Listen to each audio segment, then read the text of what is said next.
राज, नाम तो सुना ही होगा वैसे ही।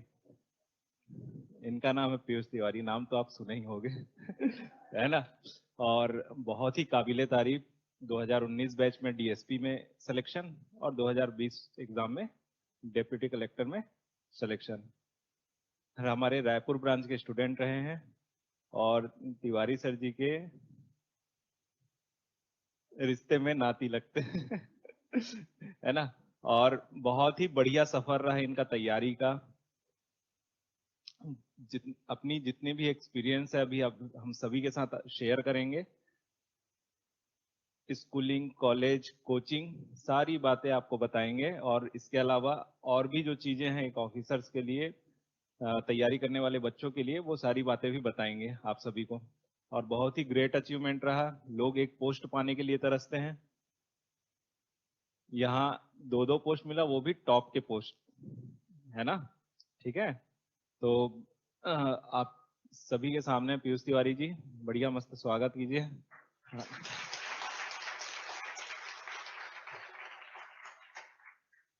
चलिए, आप लोग रूबरू हो ये पीयूष सर से, है ना।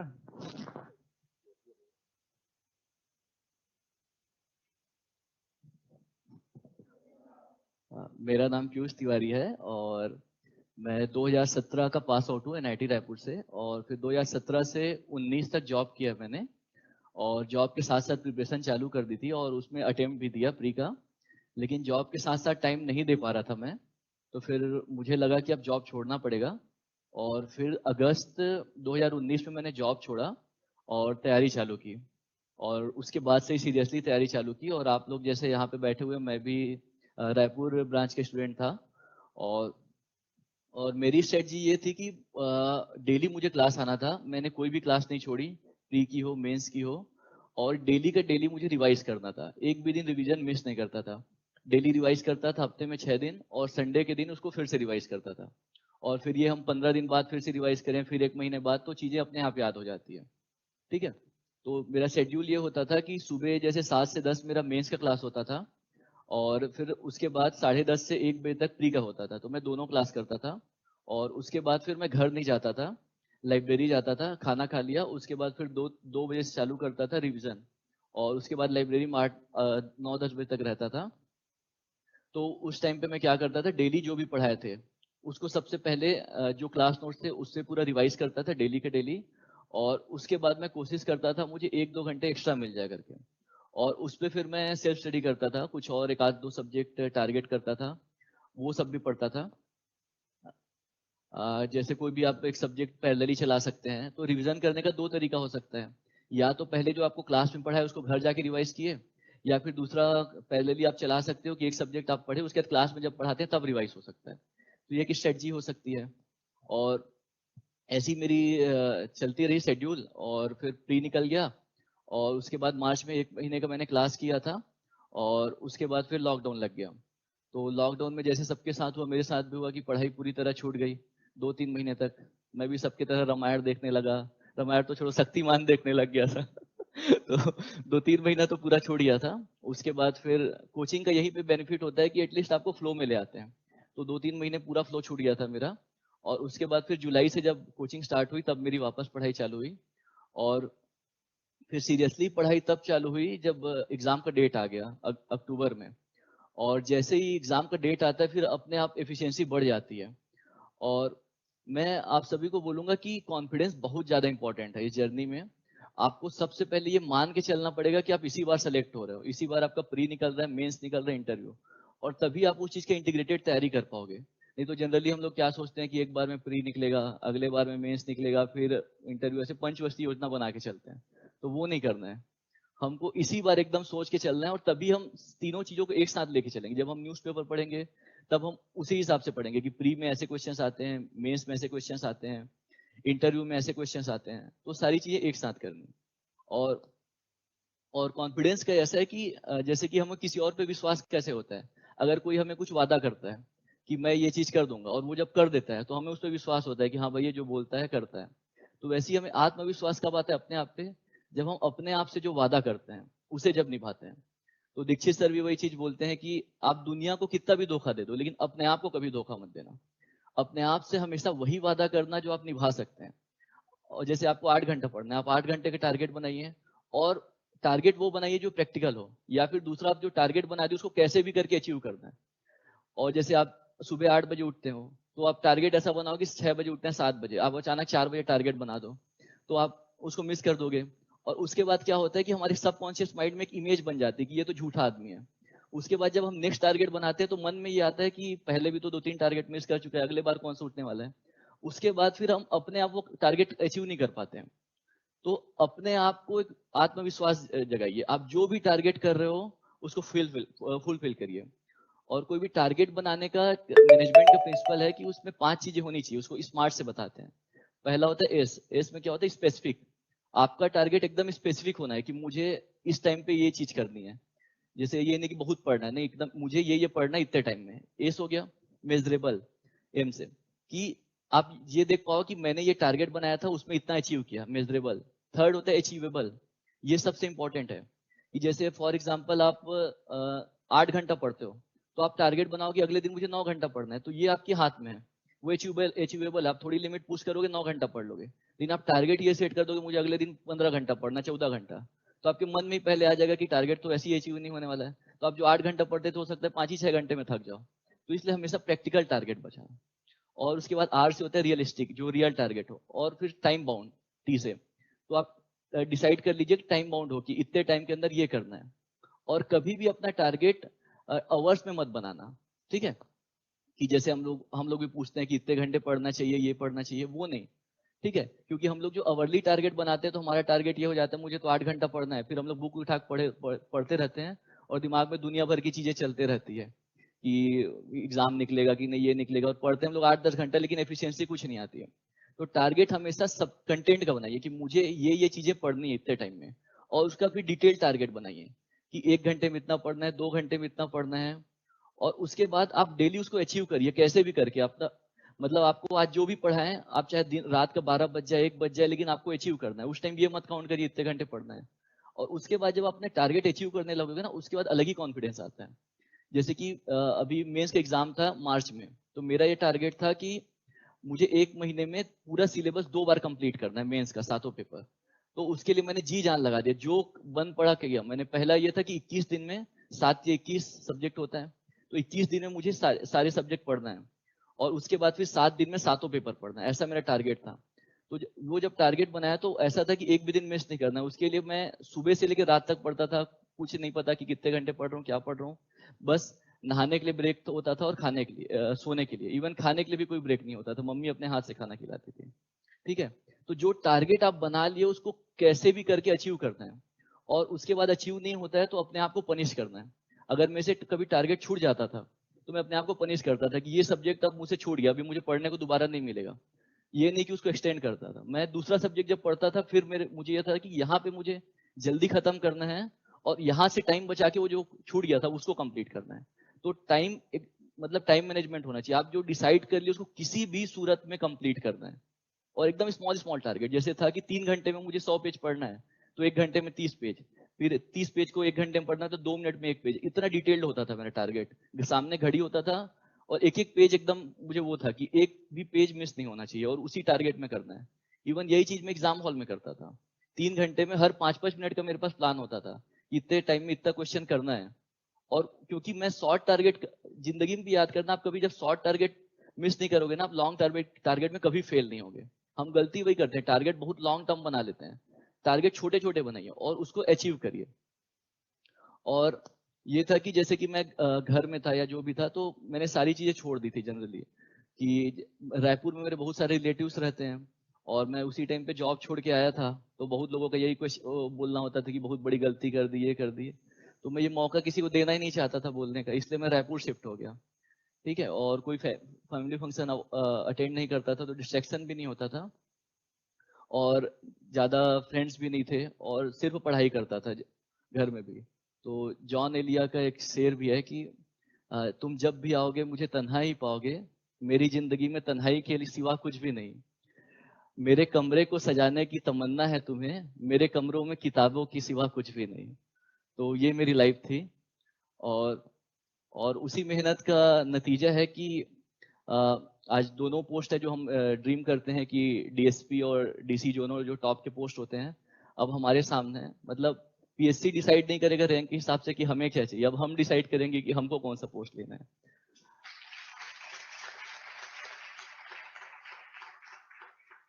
तो ये मैं इसलिए नहीं बता रहा हूँ कि मैंने कुछ बड़ा किया, ये मैं इसलिए बता रहा हूँ कि जब आप मेहनत करोगे तो दुनिया की ऐसी कोई ताकत नहीं है जो आपकी सफलता को रोक सकती है। बस आप मेहनत करिए, स्मार्ट स्टडी करिए, सही डायरेक्शन में करिए और आत्मविश्वास रखिए कि मेरा इसी बार सिलेक्शन होना है। उसके बाद फिर जैसा कि कहा जाता है ना कि हजारों आंधियां आए, लाख बर्फ गिरे, वो फूल खिल के रहते हैं जो खिलने वाले हैं। तो सफल आप जरूर होंगे। और स्मार्ट स्टडी ये है कि प्रीवियस ईयर के क्वेश्चन सॉल्व करने हैं। आप कोई भी एग्जाम पढ़िए, हर एग्जाम का एक अलग पैटर्न होता है। आप हिस्ट्री पढ़ोगे तो यूपीएससी में अलग टाइप के क्वेश्चन पूछते हैं, सीजीपीएससी में अलग टाइप के क्वेश्चन पूछते हैं और एसएससी में अलग पूछते हैं। तो आप जब क्वेश्चन सॉल्व करोगे ना तभी आपको समझ आएगा कि क्या क्वेश्चन किस टाइप से पूछते हैं। और उसके लिए आप आज तक जितने क्वेश्चन आए हैं सीजीपीएससी में उसको इतने बार याद करिए कि वो एकदम दिमाग में छप जाए। जब कोई भी टॉपिक पढ़े तो उस टाइम पे यही स्ट्राइक करना चाहिए कि इस साल तो ये क्वेश्चन पूछा था, आगे ये क्वेश्चन आ सकता है। और उसी टाइम पे आप उसको सोचिए क्वेश्चन पैटर्न में। तो इससे क्या होगा, आप बहुत कम टेस्ट सीरीज भी सॉल्व करेंगे ना तब भी आपके क्वेश्चन की प्रैक्टिस हो जाएगी। मैंने बहुत कम टेस्ट सीरीज लगाया था, एक दो टेस्ट सीरीज लगाया था और टाइम भी नहीं था मेरे पास कि बहुत ज्यादा घटना चक्र सॉल्व करूं और ये सब। आप चाहे तो सॉल्व कर सकते हो लेकिन मेरे पास टाइम कॉन्स्टेंट था। तो मैं वही स्ट्रेटजी लगाता था कि कुछ भी पढ़ रहा हूँ उसी टाइम पे मैं सोचता था कि इससे क्या क्या क्वेश्चन आ सकते हैं और माइंड में उसका आंसर करता था। सेम चीज मैं मेंस में भी करता था। कुछ भी टॉपिक पढ़ रहा हूँ तो उस पर सोचता था यही टॉपिक अगर 30 वर्ड में आ गया तो, यही टॉपिक अगर 60 वर्ड में आ गया, यही अगर 100 वर्ड में आ गया तब मैं क्या आंसर लिखूंगा, उसी टाइम पे फ्रेम करता था। तो इससे क्या होता था, मैं डेली लिखता भी नहीं था फिर भी मेरी राइटिंग प्रैक्टिस दूसरों से ज्यादा होती थी। क्योंकि दूसरे लोगों के सामने क्या होता था, उनको जो क्वेश्चन मिला उसी का आंसर देते थे, लेकिन मैं एक ही क्वेश्चन को हजारों क्वेश्चन बना के सबका प्रैक्टिस कर लेता था। और उसके बाद मैं सिर्फ टेस्ट सीरीज देता था। तो टेस्ट सीरीज मैंने बहुत सारा दिया है, करीब 6-7 टेस्ट सीरीज दिया है। तो उससे लिखने की प्रैक्टिस हो जाती थी। लेकिन हर चीज आप सोचिए कि क्वेश्चन क्या आ रहा है। बहुत सारे लोग गलती करते हैं, मेरे फ्रेंड्स भी, कि सिलेबस ही नहीं देखते हैं, ना प्रीवियस ईयर क्वेश्चन देखते हैं, बस पढ़ना चालू कर देते हैं। तो इससे क्या होता है, पढ़ तो लेते हैं लेकिन उस टाइम सोच नहीं पाते क्या क्वेश्चन आने वाला है। तो इससे ये होता है जब एग्जाम हॉल में पहुंचते हैं तो उस हिसाब से पढ़ा ही नहीं, तो इसलिए एग्जाम हॉल में क्वेश्चन छूट जाते हैं। लेकिन आप जब पढ़ते टाइम ही सोचे कि इससे ये क्वेश्चन आ रहे हैं, जैसे आप पेपर 7 पढ़ रहे हो, कुछ भी एक्ट पढ़ रहे हो, तो सबसे पहले सोचिए एक्ट से क्या क्वेश्चन आ सकते हैं। 15 नंबर में कंप्लीट आ गया कि कैसे लिखना है, तो उसी टाइम पे सोच लिया कि ये चीजें लिख दूंगा। फिर कोई डेफिनेशन आ गया 2-2 नंबर में, वो लिख दिया। कुछ ऑर्गेनाइजेशन आ गया, ये लिख दूंगा। मतलब उसी टाइम पे आपको सारे क्वेश्चन सोच लेना है। ठीक है।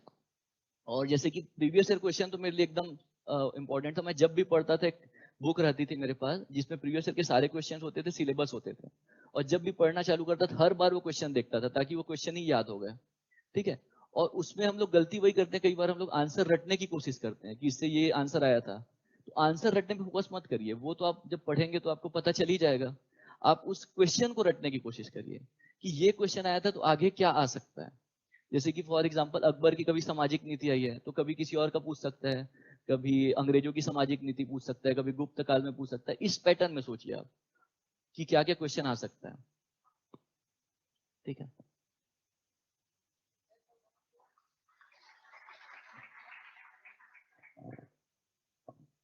हेलो, ऊपर का हाल है ना जो एसआई वालों का, यदि कुछ डिस्कस करना चाहते हैं पूछ सकते हैं। और यदि आप जाना भी चाहते हैं ना तो आज बाकी चैप्टर नहीं पढ़ेंगे। पीएससी प्री और मेंस के विद्यार्थी जितनी देर तक चाहे और बातें कर सकते हैं। कल हम लोग हिंदी के बाकी टॉपिक पढ़ेंगे। एसआई के लोग भी पूछना चाहें तो स्वागत है, वो खुद पूछ सकते हैं। वो एसआई बनना चाह रहे हैं, एक डीएसपी उनसे बात कर रहे हैं, ठीक है।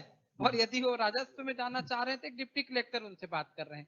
एक साथ मतलब यानी कि लक फैक्टर या संभावनाओं को नकारना, एक साथ दो दो बार एक के बाद एक साल डीएसपी बनना, फिर उसके जस्ट अगले साल डीसी बनना, ये सब छोटा मोटा अचीवमेंट नहीं होता। तो आप जो कुछ पूछना चाहें पूछ सकते हैं।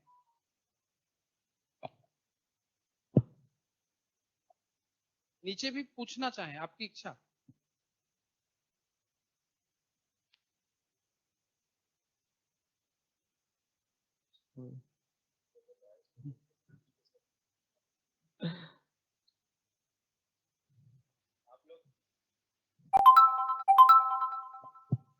हेलो आप लोग पूछ तो नहीं रहे हो? ऊपर सर, पहले आपको बहुत बहुत हाँ। बधाई। सर मेरा क्वेश्चन ये धन्यवाद। है कि जो सिनॉप्सिस बनाते हैं और क्या बोलते हैं करंट अफेयर, इसको आप कैसे हैंडल करते थे?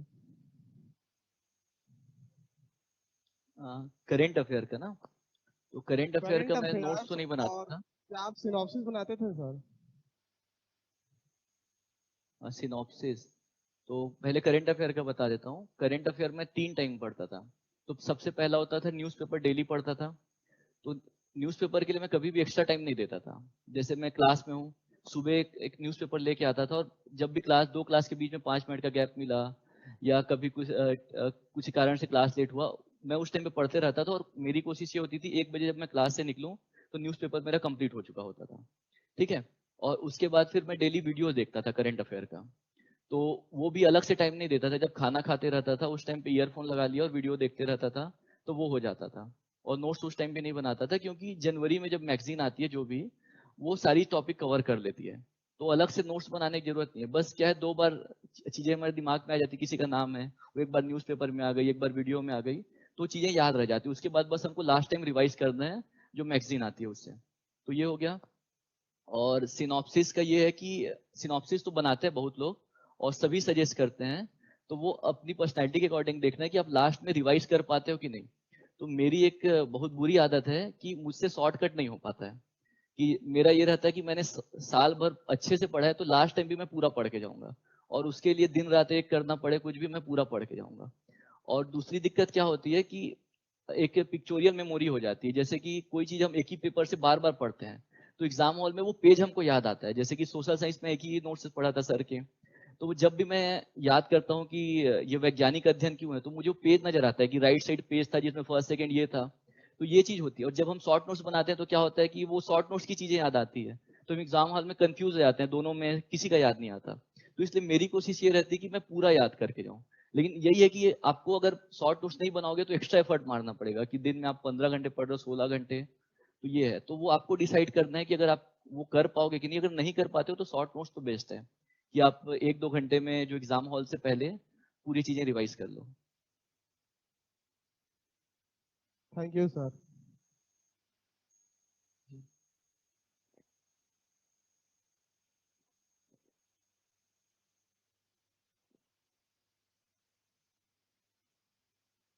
सर आप लाइब्रेरी की मदद किस प्रकार लिए हैं सर? मतलब क्या वहाँ जाके क्वेश्चन है? पढ़ना या वहाँ का करना या वहाँ के जी स्मार्ट जो वाईफाई वगैरह से क्या हेल्प लिए सर, बता सकते हैं? जी। आ, मेरा एक प्रॉब्लम है कि जैसे मैं घर जाता हूँ तो मुझे नींद बहुत आती है। मैं पहले स्टडी टेबल में पढ़ना चालू करता हूँ, फिर सोचता हूँ कि बिस्तर में लेट के पढ़ लूँ, और लेटने के बाद फिर लगता है कि अब थोड़ा सो जाता हूँ। तो इसलिए फिर मैं रूम में कभी पढ़ाई नहीं करता हूँ। तो सबसे प्राइम पर्पस वही था लाइब्रेरी में, कि सोने की फैसिलिटी नहीं होती है तो वहाँ पे बैठना ही होता है। नींद भी आ रही तो थोड़ा सा हेड डाउन करके सो लिया 10-15 मिनट, इसलिए लाइब्रेरी ज्वाइन किया था। और ये होता है कि वहाँ पे एक माहौल होता है कि आपके आसपास 100-200 लोग एनी टाइम पढ़ते रहते हैं, तो हमें भी लगता है कि हमें भी पढ़ना चाहिए। तो इसी पर्पज से लाइब्रेरी ज्वाइन किया था। वहाँ पे बुक्स भी होते हैं, लेकिन बुक मैं इशू नहीं करवाता था, या वाईफाई भी रहता है। बट प्राइम पर्पस मेरा यही था कि एक माहौल मिल जाए लाइब्रेरी में जहाँ से हम पढ़ सकते हैं। धन्यवाद सर। सर हेलो सर, एक ही क्वेश्चन है बस। ये मेंस के लिए कोचिंग करना है कि सेल्फ स्टडीज निकल सकता है? जी। आ, दोनों आपके पास ऑप्शन है, आप दोनों कर सकते हो। लेकिन दिक्कत मतलब एक तरीका ये होता है कि आप सारे नोट्स मार्केट से ले लिए, उसको खुद से पढ़ रहे हो। दूसरा हुआ कि आप कोचिंग कर रहे हो और उसकी चीजें रिवाइज कर रहे हो। लेकिन एक तीसरा तरीका होता है जो लोग करते हैं, वो बस मत करना, कि कोचिंग आते हैं, कोचिंग की पूरी चीजें पढ़ते हैं और घर जाके अपने मन से कुछ भी पढ़ने लग जाते हैं। तो ना तो कोचिंग के होते हैं ना खुद के होते हैं। तो ये चीजें मत करना। और दूसरी, सेल्फ स्टडी में हो सकती है, बिल्कुल हो सकती है, लेकिन बहुत टफ होता है। क्योंकि हमें बहुत बार समझ नहीं आता है कि क्या चीजें पढ़ना है, क्या चीजें छोड़ना है। और दूसरा, एक रिदम नहीं बन पाता कि डेली आप टारगेट हम डिसाइड नहीं कर पाते। कई बार एक ही सब्जेक्ट को हम लोग 10 दिन 15 दिन दे देते हैं। तो कोचिंग में क्या है कि यहाँ डिसाइडेड होता है कि 4 महीने में इतनी सारी सिलेबस खत्म करना है, तो वहाँ पे आसान होता है कोचिंग। और लेकिन अब एक बार सारी चीजें पढ़ चुके हो तो खुद से पढ़ सकते हो, लेकिन फर्स्ट टाइम चीजें काफी हेल्प होती है याद करने में कोचिंग से। और जैसे कि याद करने का एक टेक्निक होता है, मतलब निमोनिक्स बोलते हैं, एक ब्रांच ऑफ साइंस है जिसमें चीजें बताते हैं कि कैसे चीजों को याद रखा जा सकता है। जैसे कि हमारे माइंड में डॉट्स होते हैं, बहुत सारी इंफॉर्मेशन होते हैं, वो अलग अलग डॉट्स के फॉर्म में से होते हैं, इसलिए हम उनको याद नहीं कर पाते। अगर हम उन डॉट्स को कनेक्ट कर लेते हैं कि दो चीजें, जैसे मैप में हम लोग पढ़ते हैं तो चीजें कनेक्ट हो जाती है कि ये, जैसे मैं अगर बैगा जनजाति याद करूं तो वो कवर्धा में मुझे दिखाई देता है कि बैगा जनजाति वहां पे रहते हैं, वहां से उसके जो भी इंफॉर्मेशन है उसको कनेक्ट कर दिए। तो ये सारी चीजें हमको यहाँ पे सीखने को मिलता है कि कैसे वो चीजें याद करती हैं। और आपको यही पे एग्जांपल देता हूँ कि सर लोग जो पढ़ाते हैं वो हमारी सेल्फ स्टडी में कैसे हेल्प हो सकता है। हर टीचर का एक यहाँ पे एक यूनिक स्टाइल है, और वो चीजें अगर हम लोग खुद अपनाएं तो वो चीजें एकदम इजिली याद हो सकती है। जैसे कि आप ऑब्जर्व किए होंगे कि सब्जेक्ट्स कंटिन्यूअसली हर घंटे चेंज होते रहती है, ठीक है, और अलग अलग सब्जेक्ट पढ़ाते हैं। लेकिन हम जब पढ़ते हैं तो क्या कई बार क्या गलती करते हैं, एक सब्जेक्ट टारगेट कर लिए, उसको 4-4, 5-5 घंटे तक पढ़ते रहते हैं। तो वही आप सोचिएगा कि यहाँ पे ऐसा क्यों नहीं करते हैं। यहाँ भी तो चाहे तो सारी चीजें एक साथ पढ़ा सकते हैं, उनके लिए भी आसान पड़ेगा कि एक हफ्ते में पूरा सिलेबस खत्म, लेकिन वो नहीं करते, क्योंकि जब हम चीजें कंटिन्यूअसली चेंज करते रहते हैं तो इंटरेस्ट भी बनता है और चीजें याद भी रहती है। तो ये चीज हमको अपने आप में करना है। हम भी जब सेल्फ स्टडी करें तो चीजें चेंज करते रहे हर एक 2-2 घंटे में, तो इससे क्या होगा, इंटरेस्ट बना रहेगा और हम चीजें कंफ्यूज नहीं होंगे।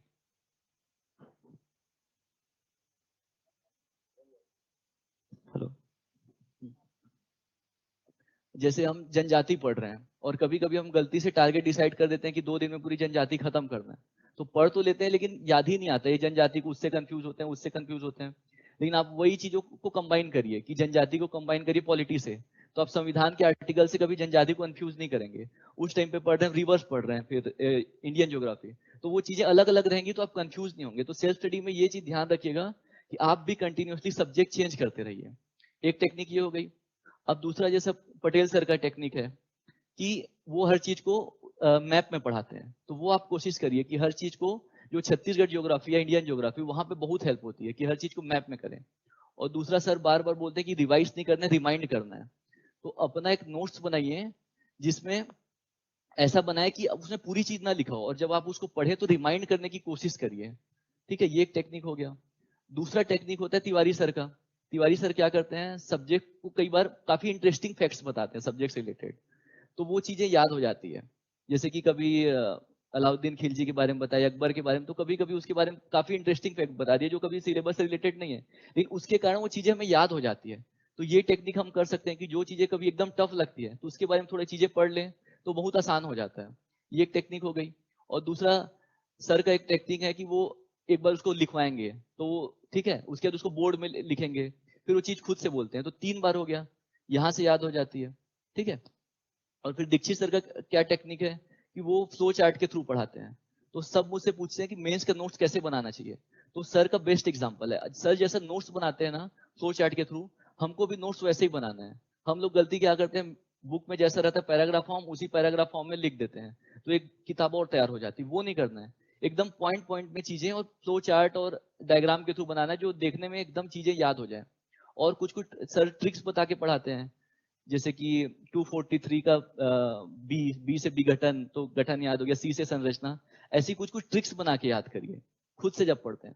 मतलब मैं आपको ये बोलना चाह रहा हूँ कि जो क्लास में आप पढ़ रहे हो उसको सिर्फ क्लास तक सीमित मत रखो। आप जब कुछ चीजें खुद से भी पढ़ते हो तो इन चीजों को अपने अप्लाई करो, हर चीज से सीखने की कोशिश करो। उसके बाद अभिजीत सर का टेक्निक है प्रैक्टिस, पूरा प्रैक्टिस, ठीक है। तो ये चीजें सबसे ज्यादा एप्लीकेबल है पेपर 1 और पेपर 4 में, मैथ्स हो गया और किसी भी लैंग्वेज में। उसमें ज्यादा ट्रिक्स और वो काम नहीं आएगा, वहां पे आप जितना ज्यादा प्रैक्टिस कर सकते हो वो प्रैक्टिस ही काम आएगा। हिंदी हो गया, छत्तीसगढ़ी हो गया, इंग्लिश हो गया, मैथ्स हो गया, आपको चीजें आते रहेंगी। लेकिन मैथ्स के एग्जाम हॉल में तभी बनेगा जब आप बार बार प्रैक्टिस करोगे। ठीक है। ऐसी हर लोगों से सीखने की कोशिश करो। आपके आसपास भी लोग होते हैं, हम गलती क्या करते हैं, किसी को याद हो जाता है तो बस हम लोग सोचते रहते हैं अरे यार उसका मेमोरी कितना अच्छा है, ठीक है, उससे वो तो चीजें याद हो जाती है। लेकिन मैं क्या करता था, मैं उसके बाजू में बैठता था और उससे पूछता था कि भाई तू ऐसा क्या करता है जो तेरे को हर चीज याद रहती, तो उससे मैं सीखने की कोशिश करता था। ऐसी हर किसी से कुछ कुछ चीजें सीखे और उसको अपनी लाइफ में अडॉप्ट करें, तो इससे वो चीजें आपको लंबे टाइम तक याद रह जाएंगी। Thank you.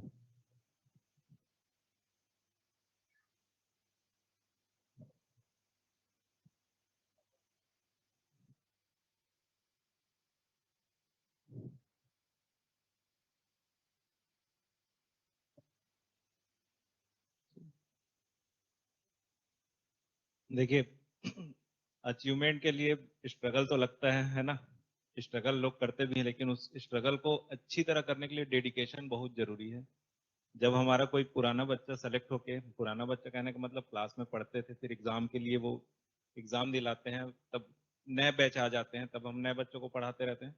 कोई भी पुराना बच्चा जो रहता है सेलेक्ट होके जब हमसे मिलने आते हैं, तो सामने जब आता है ना, तो उसके पूरी वो जिस समय पढ़ता था, कहाँ बैठता था, सारा मेमोरी हमारे हमारे सामने भी आ जाता है कि हाँ यहाँ बैठता था, ऐसा पढ़ता था, ये है वो है। तो स्ट्रगल के लिए डेडिकेशन, सबसे पहली चीज डेडिकेशन है। पीयूष एनआईटी का स्टूडेंट है, मैथ्स पूरी तरह बन जाता है। वही अभी पीयूष आया तो मैं उसको वही चीज याद दिला रहा था। अभी पीयूष आपको एक चीज कहा कि कुछ भी हो, मेरा टारगेट रहता था डेली क्लास अटेंड करना।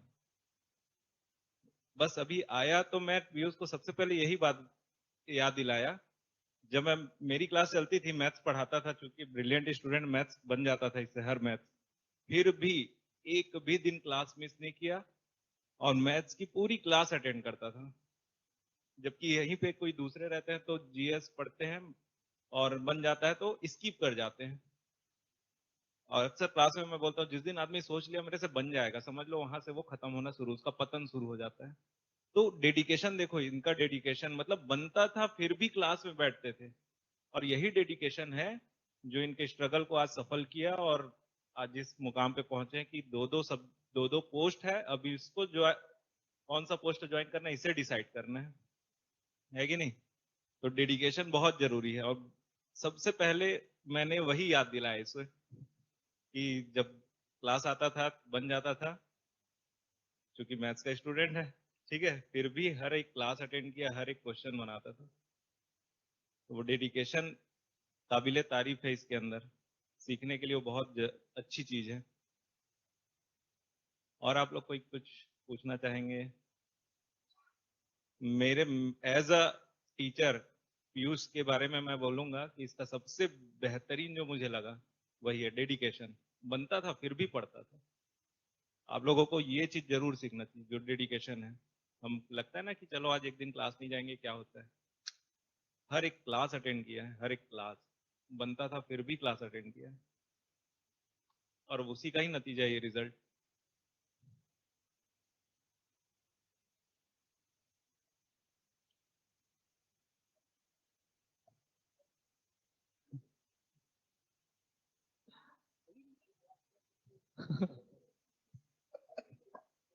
तो पीयूष को सामने देख ही रहे हैं। पीयूष ने इतना अच्छा बोला है शुरू में ही कि मेरे को नहीं लगता कि और कुछ भी बोलने या आपके सुनने या पूछने की कोई गुंजाइश रह गई होगी। पीयूष एक जितने अच्छे स्टूडेंट, उतने ही अच्छे ओरेटर, उतने ही अच्छे लर्नर है। जितने अच्छे तरीके से सीखते हैं उतने ही अच्छे तरीके से सिखाते भी हैं, है ना। लास्ट ईयर जब हम लोग इंटरव्यू ले रहे थे, मैं इंटरव्यू बोर्ड वहां पर बना था, और जब मैं फर्स्ट डे मैं पीयूष का इंटरव्यू लिया, मैंने तुरंत फोन करके सर को बोला, क्योंकि पीयूष सर के नाती लगते हैं। तुरंत मैंने सर को फोन करके बोला, सर आप आइए, क्योंकि आप एक बार देखिए 100% ये पोस्ट ले। पूछिए आप सर से, सर को मैंने बोला, और स्पेशली रिक्वेस्ट किया कि पीयूष के इंटरव्यू में आप बैठिए। और वो इंटरव्यू को आप देखना, हम लोगों ने यूट्यूब में भी डाला था, क्वालिटी उसकी जैसी भी हो, लेकिन जो इंटरव्यू में कंटेंट की क्वालिटी है वैसा इंटरव्यू आपको देखने नहीं मिलेगा जैसा पीयूष ने इंटरव्यू दिया है। तो नो डाउट पर्सनालिटी सीखने वाली है, और इंस्पायर हो इनसे, और अपने पीयूष के ये अपने तरीके हैं, आप अपने तरीके बना करके और आगे बढ़ो। अभी मेरे से शायद दीपक ने और कुछ पंकज ने और कुछ स्टूडेंट्स ने आकर के मेरे से बोला भी था, तो मैंने भी उनको यही तरीका बताया था कि पहले आप प्रीवियस ईयर के क्वेश्चन पेपर को ट्रेस करें, याद कर डालें, तो आप ये जान जाएंगे कि ट्रेंड क्या है, कहाँ से क्वेश्चन आ रहा है, और रियल टाइम आपकी प्रैक्टिस हो जाए। और वही सेम चीज आपको पीयूष ने बताया। तो यहाँ से एक इंस्पिरेशन लेकर के जाइए। और पीयूष को बहुत बहुत आभार कि इतने बच्चों को गाइड किए, और उम्मीद करते हैं कि जल्द ही यूपीएससी की परीक्षा में भी कुछ अच्छा सुनने मिले, और छत्तीसगढ़ के लोग और भी ज्यादा, और खासतौर पटेल ट्रस्ट के लोग और भी ज्यादा मोटिवेट हो, है ना। चाहते हो कि नहीं आईएएस देखना? ठीक है बेटा, thank you Piyush. Thank you sir.